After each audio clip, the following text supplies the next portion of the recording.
Howdy, howdy, howdy, nearly senior citizen here. Greetings, boys, girls, and all of our non-binary friends, and welcome to this brand new day. It is gray and diffuse weather out there, cloudy. It's not very chill. Oh boy. I managed to sleep mostly. Got to bed very late, woke up early, so at least I got about 2 or 3 hours. Yay!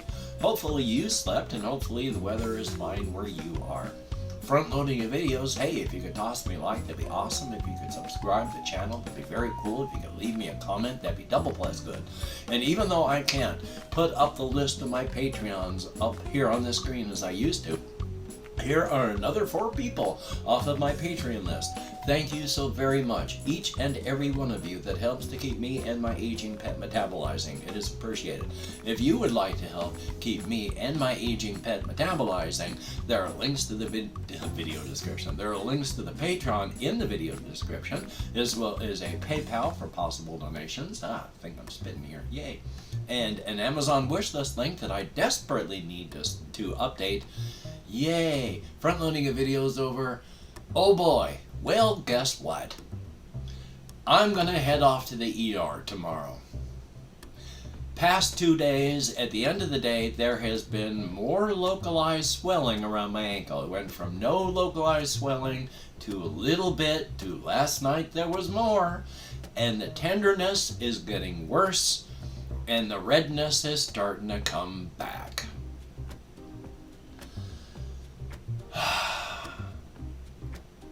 Been at least about a month and a half now, at least, if not more, fighting the cellulitis infection in my left ankle. And I just can't shake it. It is draining. So much of my energy just being taken away from like what I could be used for thinking, what I could be used for thinking. What I could be used for thinking, and it's being dragged away to deal with that. So, joy, I'm gonna, survive the day. And then tomorrow, after vlogging, I'm gonna head off to the hospital because I'm quite sure by the end of the day it'll be worse than it was yesterday.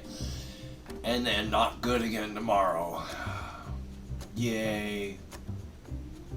Still though, one thing I do want to talk about here, because there's not a whole lot, but one of the things that I do want to talk about is, boy, I wrote down nothing on my list because I can't think today because my infection's getting worse again.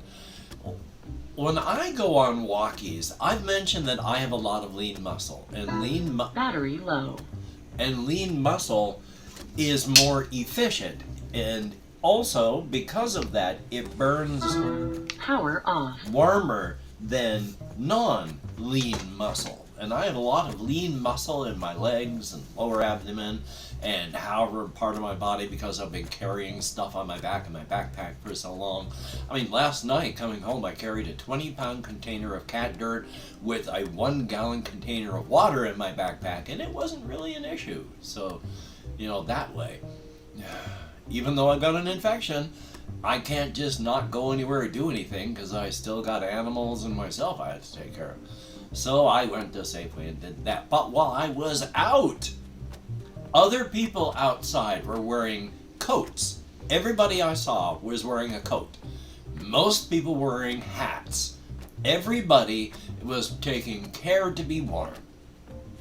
I was wearing like this, a shirt and an undershirt and the safety vest and then my backpack. And I was almost too warm with just that. I should have gone with just a shirt or just an undershirt and then the safety vest and then the backpack.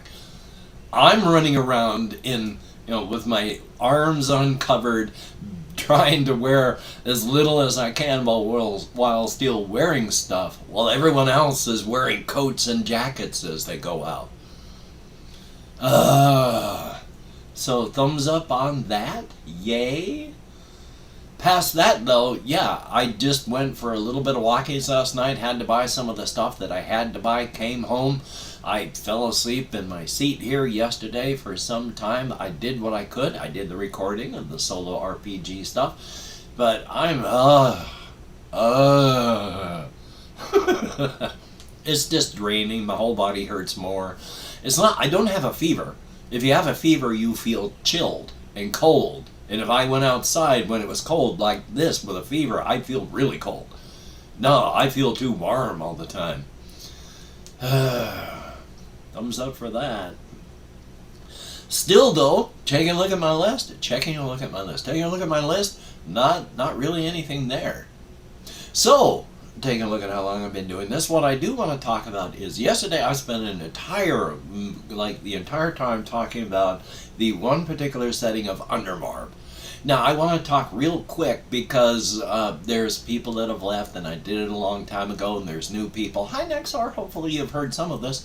The whole inside-outside Razor's Edge setting I've been working on for quite some years now. Okay, with the cosmology that I've given with multiverses and such, there are, as I've stated, energies that go flowing through the multiverse because of the cosmic horrors. Their sheer presence and weight and the heat of their interest causes universes to melt just a little bit. Not bad, so that the seams and joints get loose and things can escape.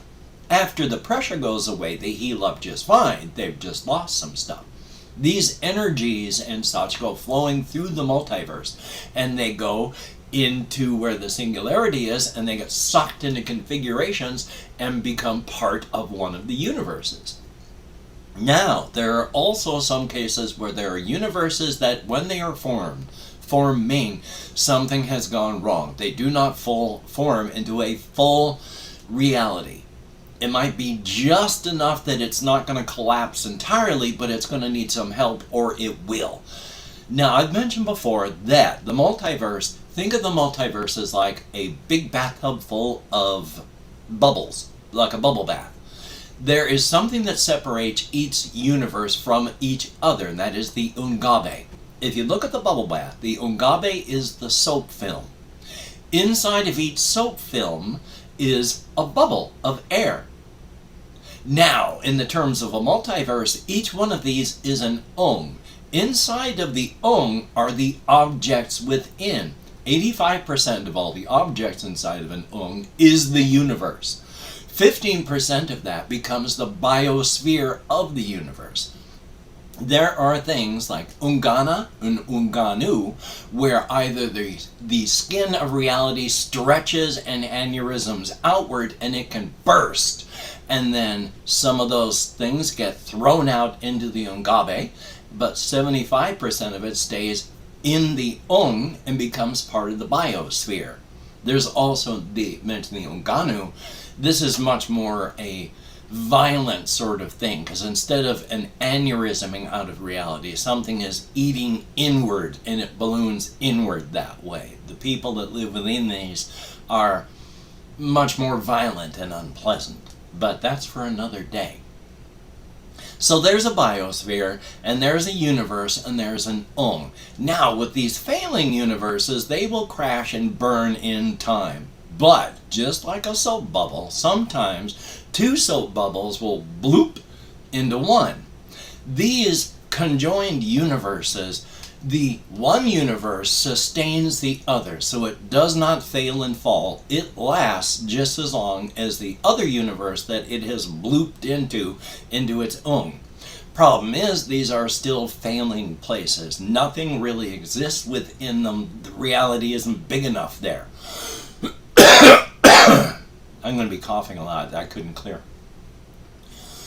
And so, doors can and will form between the two universes, but there might be 3 doors that form within the entire lifetime of both universes. And in no cases will they likely be any place where anyone would even know that the doors were there. So that's just a regular conjoined universe happening. The setting that I talk about, there was this failed universe, and it did bloop in, but as these universes were going through their inflation period, ours and this other in its Ung that was a failing universe, energy was also that passing random energy pouring into the failing universe. Normally, if you want to quantify it, a universe, an ong, a configuration for inflation might pick up about an ounce worth of energy, and that's a fair amount. It really causes odd things to happen within. A large amount, it would be about a gallon. Figure about a gallon, and that's enough to, to have high fantasy in it if you want. The amount of energy that poured into this conjoined part of the universe during its configuration was the functional equivalent of about 9 Olympic swimming pools. So it is more than it was. And so when they bloop together and become a conjoined universe sustaining each other, they are literally sustaining each other. Inside the failed universe is a vast, deep, and infinite ocean of possibility and potential. These energies within this universe pour outward into ours, and the energy from ours pours back into theirs, but it happens through these gates and doors. Now, no gates and doors would originally happen, but these two universes are bumping, rubbing, and scraping against each other within the Om. This is building up a static energy charge. This energy is growing.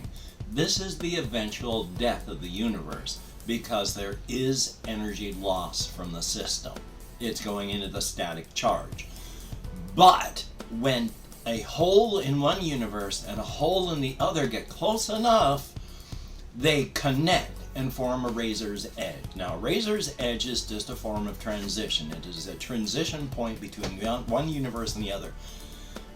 But we as human beings, we live on transition points. Take a look at a coast on any continent or your beach, your local beach, an island. What is a coast? Well, it's a place you can go to, and people live on the coast. But what is it? It is the transition point between land and water.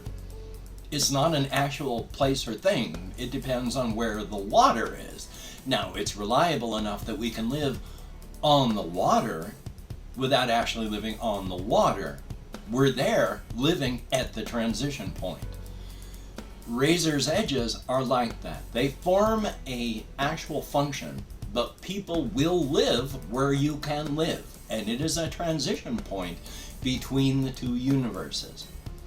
Now, as for what happens and how it occurs, when these two places come together, in the static charged electricity, energy out between the universes, in an average sphere of about 20,000 kilometers, there will be a snap, and a sphere will form and then vanish. But that cuts off entirely whatever is inside of here from the rest of the static energy charge. But the thing is, just like the infinite ocean of potential and possibility, checking the time, on the inside, in the conjoined failed universe, which is filled with everything, so too this static energy has its own life, its own infinite possibilities. It is a different kind of energy. It requires discharge, a destructive arc, to actually be able to manifest. And that is what happens. That arc, everything that was in, is cut off. In the very beginning of these two universes together, one of the very, very first doors that opened up in that universe, one of, not the first, because it had to wait until our planet had formed, and the largest, most best gate there, the Apple Rock door / gate, opened up. It is this door that is super important. Trying to remember what's going on. Yes. Earlier in the configuration of this universe, when that went snap,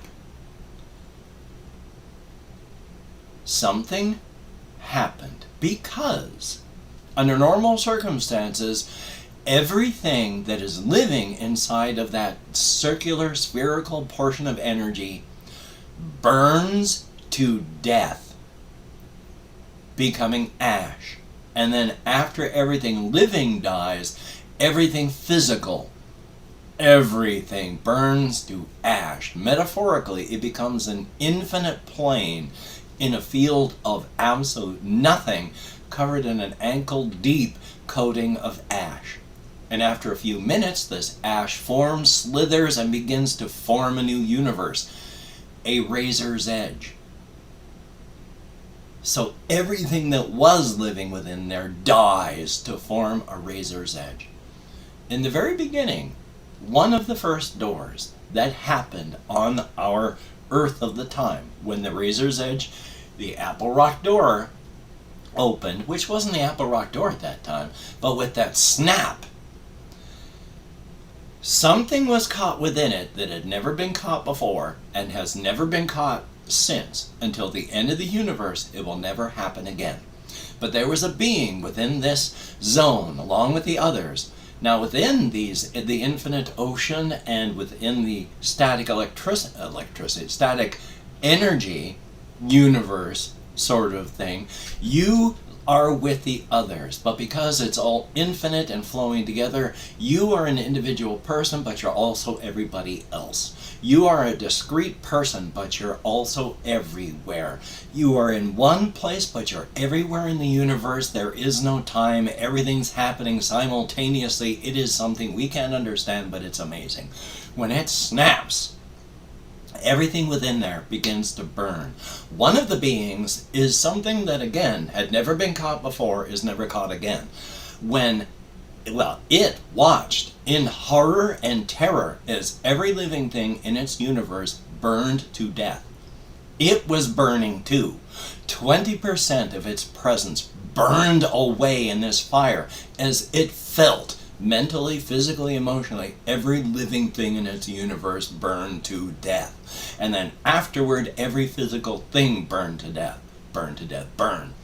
So it was standing, damaged, burned, broken, terrified in the midst of a vast field of an ankle-deep field of ash, where its universe, where everything it had knew and loved and dreamed about had burned. And then begins to form a new universe, a mockery of where it used to live, a sham, a farce. And it has to live in this new place, but in the formation of it getting to where it exists now, reality has been trying to murder this thing. It's not supposed to survive the burning process. There's no mind behind it, it's just a physical process, but it lived through it. And in the process of living through it, it gets crushed and smashed, pushed into a physical form. 60% of its body, its mind, its present has been destroyed through this process. And it finds itself in a physical body, which it's never had before. A physical body that, on a mountain with a clearing overlooking a nice valley, the creature, when it's in hibernated form, looks like a giant apple when it's hibernating. And it's kind of greenish, even looks like a Granny Smith apple. But when it unfolds, this creature that used to live in another universe entirely again, that was burned and savaged and forced into this mockery of an existence. The Kaiju in Apple Rock, a dark and malevolent, chained and fallen god of death and destruction. Everything was taken from it. It lives on hate. If you took away its hate, it would have nothing left. When it first arrived, checking my time, when it first arrived, it needed to eat. It needed energy. It was trying to eat anything it could. All minerals, all rocks, all plants, all animals, everything. Nothing was fulfilling it, and it was starting to starve to death. And then, of course, in the Razor's Edge, all of these bipeds started to show up. And when the Apple Rock Kaiju ate one of those, oh, that was what it needed. That was what it needed. And so the Kaiju in Apple Rock, yeah, it needs to eat human beings to survive or it will die. And it hates this existence, its universe, and everybody it knew, every dream it had, every love it had, its home, its life, everything was burned to ash. And then that ash used to form this hateful mockery of a farce, and all of it to sustain these bipedal things that it has to fill its belly with to live.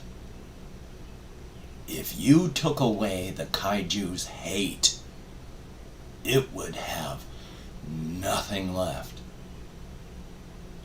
And this, of course, is the Kaiju in Apple Rock, on the Apple Rock layer, sitting on the clearing, looking out over the town, where every 5 years or so, it comes down and rampages and eats a couple thousand people.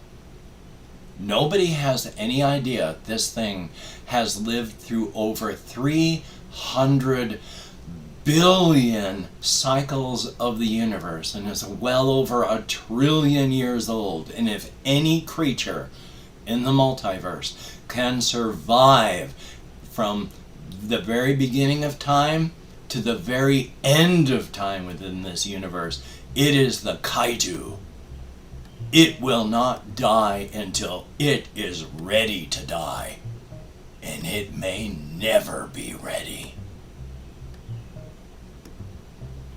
And I've opened up 24 hours worth of comments in my community tab. I'm going to go through and thank how many people who left me comments in the past 24 hours. If I mispronounce the username, no disrespect is intended. And even though I count American Sign Language, I'm not really paying attention to the counting anymore.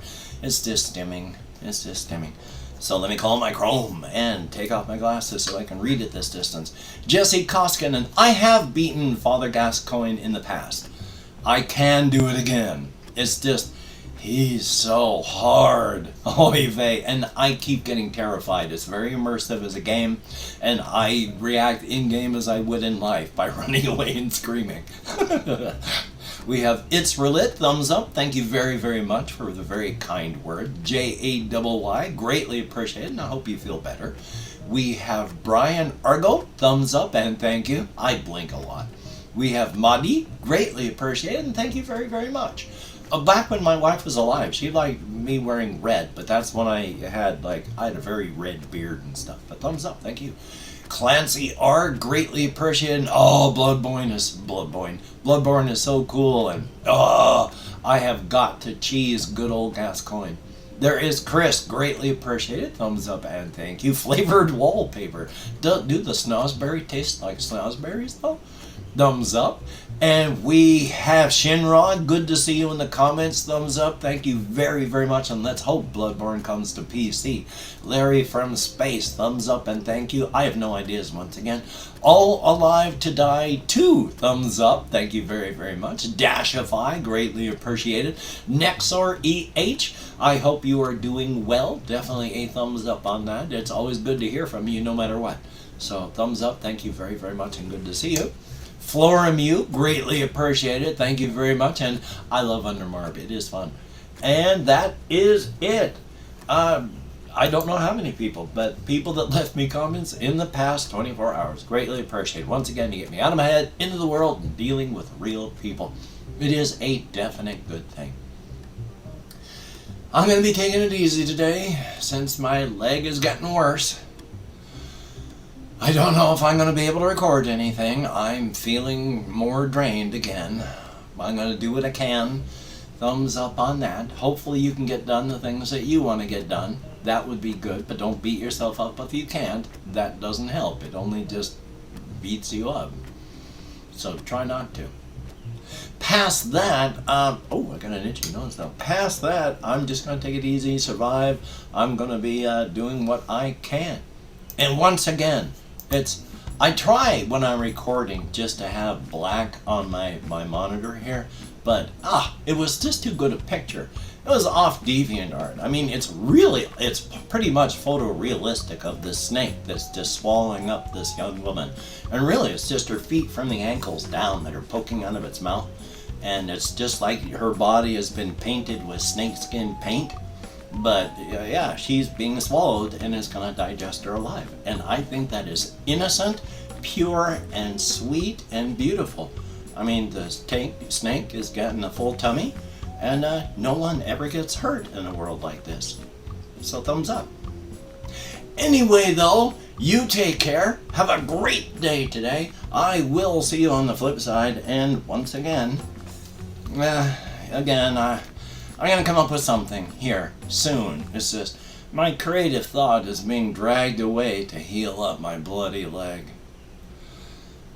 You take care.